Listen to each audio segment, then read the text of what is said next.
Hi class, it's Miss Mucciaroni And Miss Haler. here to talk to you about cell membranes and transport for the second part of Chapter 7, Chapter 7b. And these are just pictures of a normal animal cell, and what we're going to be focusing on is just that red cell membrane on the outside and the functions of it and its structure. So here we have transmission electron micrographs of some cell membranes. These are pictures taken by electron microscopes. In this first picture, you can see we have a blue nerve cell down here on the bottom and a green one shown up here. In the darker colors, these are the cell membranes, or the outer coverings of both of those cells. There is a little space in between that they use to connect to each other and for molecules to move around and to communicate with one another. The other picture shows 3 cells and they're joining up. Remember that every cell, no matter what kind it is, does have a cell membrane. The cell membrane has a few different functions. The first one is for protection and support, especially in animal cells that do not have a cell wall in addition to the membrane. And they are very thin and flexible, yet give some strength to those cells. I like to think of them as a water balloon, and that water balloon membrane is very flexible, but if you give it too much force, it will burst. That's very similar to the cell membrane. The second function is the one that we talked about already in class, which is controlling what goes in and out of cells. And this is really the one that we're going to focus on. We're going to talk about the structure and how things get in and out of cells. So the structure of the cell membrane, and this is under membrane structure on your notes, we call it a phospholipid bilayer with proteins stuck in it. That's the simplest way to explain it. You may remember the word phospholipid from Chapter 2 with macromolecules when we talked about types of lipids. This is the only lipid that contains phosphorus, and it's important because it makes up the cell membrane structure. And in that picture, you could see that they're in gray. So if you look at the picture, the gray are the phospholipids. And notice that there's 2 layers of them. That's what we call a bilayer. So 2 layers of phospholipids. And the purple things are proteins. Hopefully you remember proteins are made from amino acids, which make polypeptides, which then make proteins. And we like to use blobs to represent them. It just makes life a lot easier. So when you throw a bunch of these phospholipids into water, they will make a double membrane, shown in this picture right here. So this is like what a cell would look like. And then there's stuff on the inside of the cell and stuff on the outside of the cell that we'll get to. The structure of the cell membrane is sometimes also called a fluid mosaic. And what that means is 2 things. The fluid part is talking about how the fact that it's very flowy and flexible, and all the particles that make it up are always moving around. The mosaic part means that it's made of a whole bunch of smaller pieces that fit together. It's made of a bunch of different molecules. You have this picture on your notes, so you should pause and make sure you have all the labels on there. The phospholipid bilayer here is shown in the yellow. Then there's the transport proteins that are still a purplish. There are several of those in there. And sometimes they have carbohydrate chains sticking off as well that are used for different functions between the cells. So make sure you have that picture labeled. So let's talk more about that phospholipid. The main component of the cell membrane is this molecule called a phospholipid. And you are going to draw one. So you could draw this guy right here. And you're going to label the parts. This top part in yellow is called the phosphate head. This part is hydrophilic.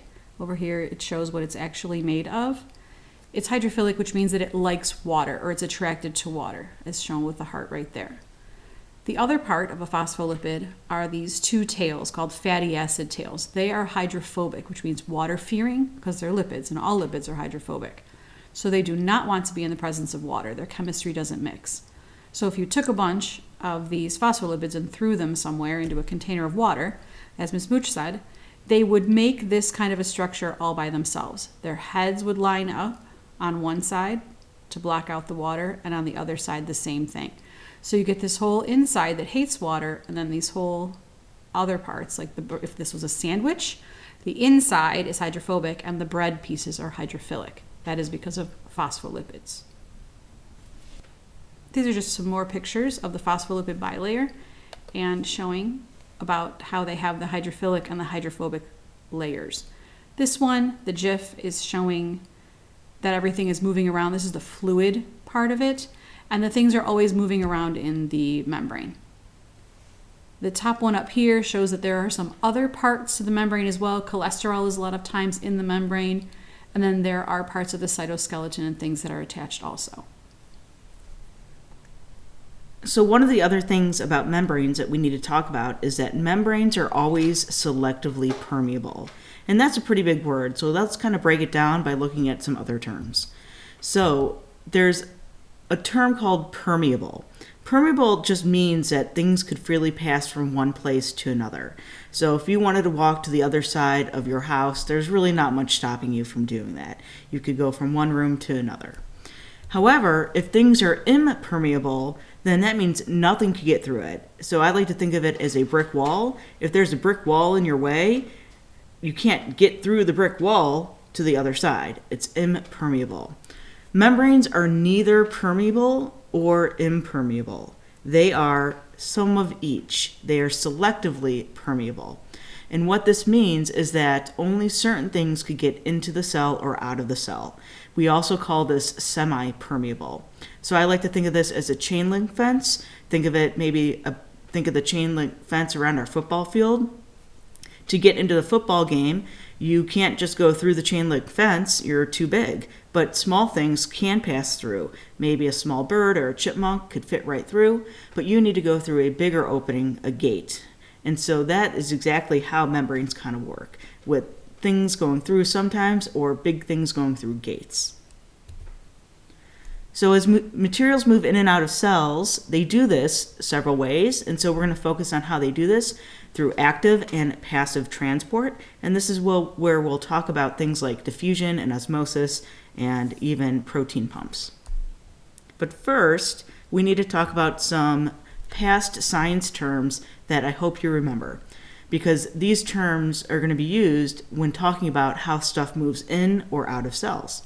So the first one is a solution, which is simply mixing two things together and they're evenly distributed. So if you ever make Kool-Aid, right, and you toss some Kool-Aid into the glass of water and you mix them up, they will make a Kool-Aid solution, mixing two things up.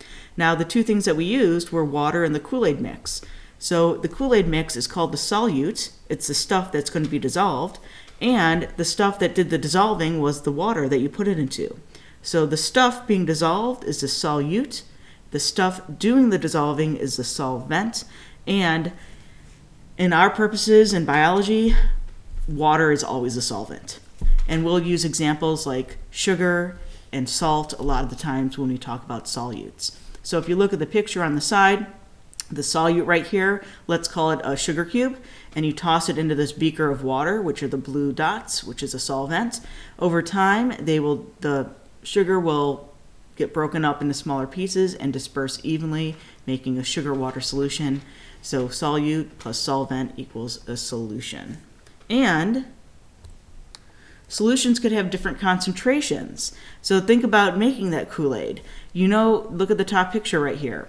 You know that if you take a glass of water and you don't put too much Kool-Aid into it, that it's going to be very, very diluted and gross tasting because it's just a little bit.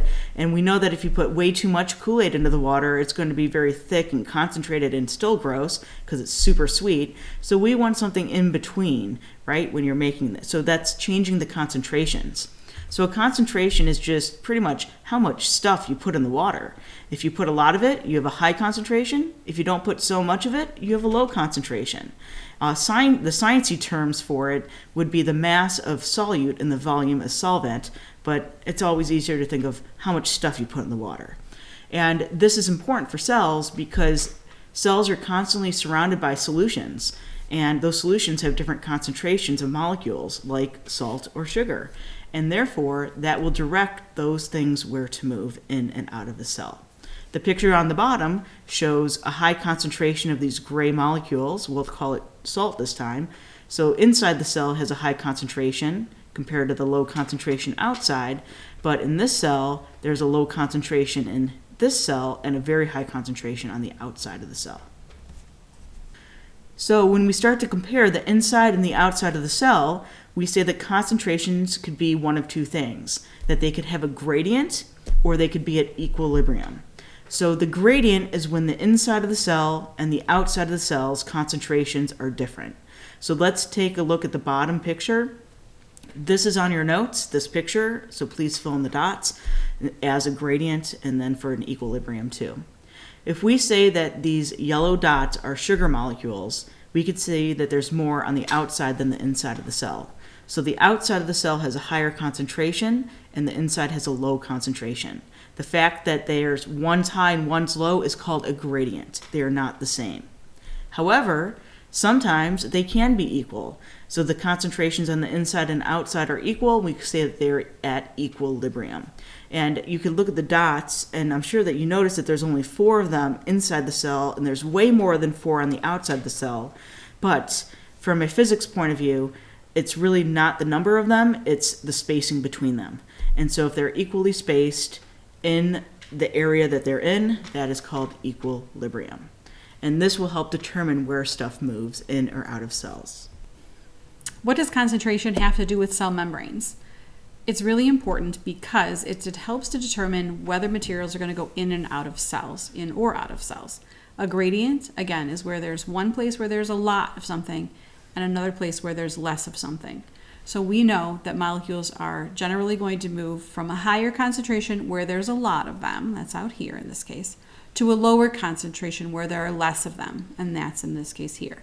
So this picture shows a concentration gradient, and the particles are going to move what we call down the concentration gradient, which just means from an area of high concentration to an area of low concentration. This is what is called passive transport. There's 2 different main methods to move things in and out of cells. We're going to start with passive transport. Passive transport is called that because it does not require any energy. There it is, no energy. If something's passive, it's just kind of sitting there, and that's what's happening here. The cell does not have to try to do anything to get materials to go in or out by a passive transport. The molecules are always going to move from high concentration, and here's a picture down here, it's a little analogy. If the molecules are at high concentration here at the top, they are going to naturally move down the concentration gradient toward where it's low concentration. This is passive transport. The little man doesn't have to do anything about it. Right. The other side is active transport. This one, the molecules are moving in opposite direction, and you have to add energy and make those ones happen. We'll talk about those in a little bit. But first, we're going to start with the 3 types of passive transport. The first type of passive transport is diffusion. Diffusion is the simplest type, and it is molecules moving from where there's a lot of them toward where there are less of them. That is, remember, from high concentration to low concentration. In this bottom picture, you could see that this side here has a high concentration of molecules, and this side a low concentration. In diffusion, over time, the particles will move from high concentration to low concentration until they're evenly spread around. This, remember, is called equilibrium. The GIF is showing the same thing. The particles are going to start all in one area of high concentration. There they are. And then they're going to move randomly around from high concentration to low concentration until they're at equilibrium. Notice that the molecules don't stop moving here. They continue to move around. They're just not moving in one direction or the other. That's diffusion. Here's another example of diffusion. I'm sure that you have seen a drop of food coloring into a beaker of water or a cup of water. Initially, it's high concentration of drops here, and then over time, what happens is they move around until eventually they're at equilibrium. That is diffusion. It goes faster if you stir it, but it will happen on its own.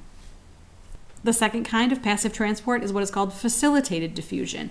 So it is something that just needs a little bit of help. To facilitate something means to help it out. And these are going to be helped by proteins. There's still molecules moving from high to low concentration.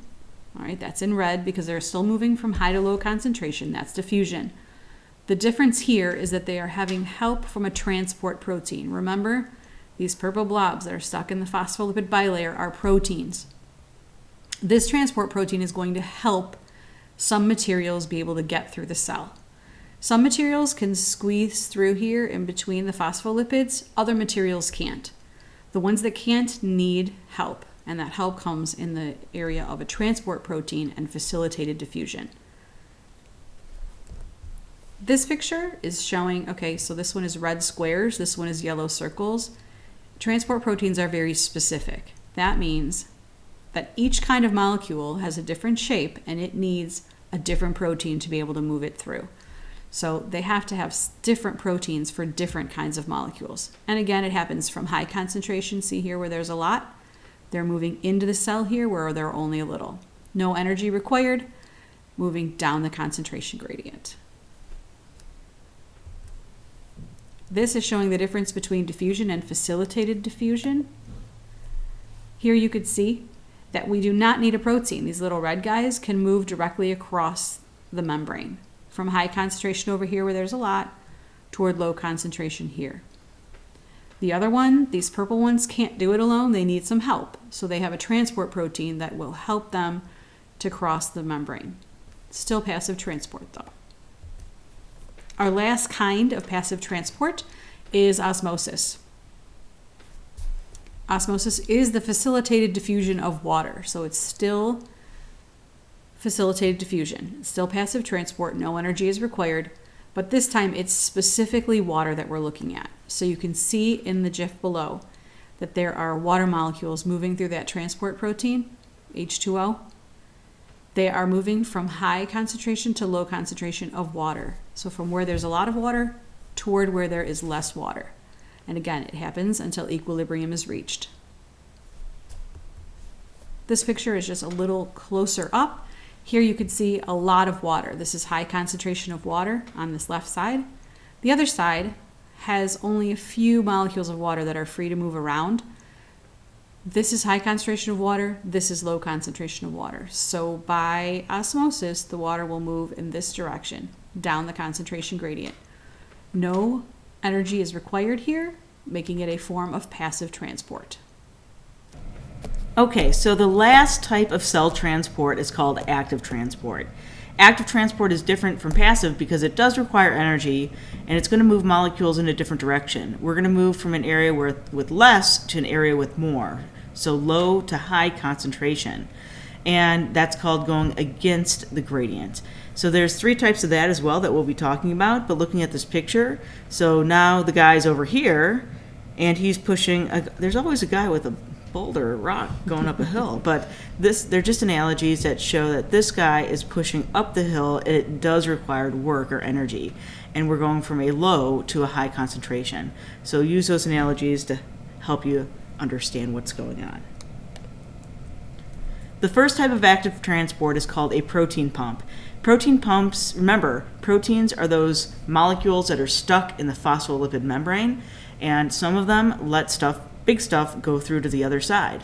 Now some of them are very specific and require energy for molecules to go through, and we call those protein pumps. And they move things to an area that's more crowded or has a high concentration.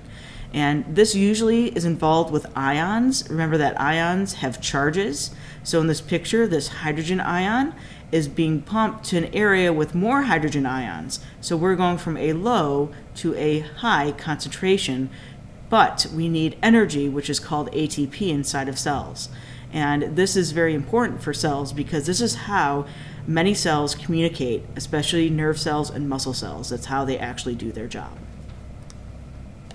So this GIF shows how molecules on the left over here, they're being pumped from where, when it restarts there, from low to high concentration. So less to more through the protein, requiring ATP. Therefore, it's a protein pump. But over here on this side, we have less of these green molecules on the inside of the cell, and they're being pumped to the outside of the cell where there's more. So low to high concentration, requiring energy. So they are a protein pump.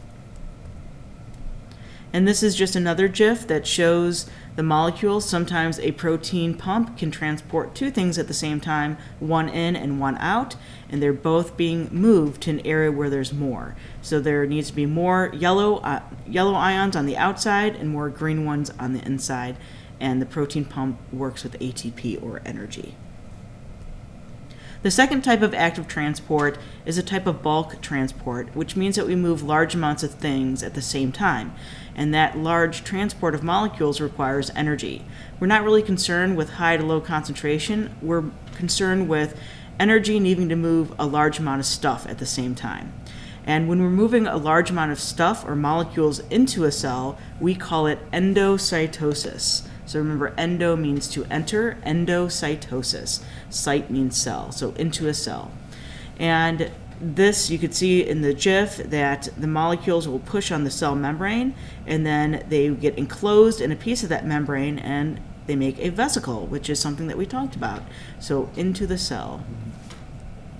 Oh, by the way, sometimes molecules are liquids, and that's called penocytosis. So if they're liquid molecules that are coming in, it's called penocytosis. But if they're solid molecules coming in, like food molecules, that's called phagocytosis instead. Cell drinking and cell eating. Cell drinking and cell eating, yes. And as you might imagine, the opposite of that is called exocytosis, to exit the cell. And in this case, the vesicle's transporting a large amount of molecules. Maybe they're hormones or lipids or proteins or whatever, and they're going to be moved out of the cell. And the membranes of the vesicle and the cell membrane fuse, releasing them. And that requires energy to move the vesicle and those molecules out. Therefore, it is an active transport. So if we look at this GIF, you can see there's endocytosis coming in, and then the vesicle will show also exocytosis going out. So here's a quick recap of the two types of cell transport. We started with passive transport over here on the right. Passive transport can be the simplest, which is diffusion, any particles moving from high concentration to low. Facilitated diffusion, where they need a little help from a transport protein, or osmosis, which is specifically water moving across a cell membrane. These are all passive processes that do not require energy and go from high concentration to low concentration. The other one we talked about was active transport. It does require energy, and it has the ability to move materials from low concentration toward high concentration, so cells can force things in a direction they don't naturally want to go. And then there was also bulk transport, endocytosis and exocytosis. Well, we hope that was helpful, and we'll see you in the next video. Bye. Bye.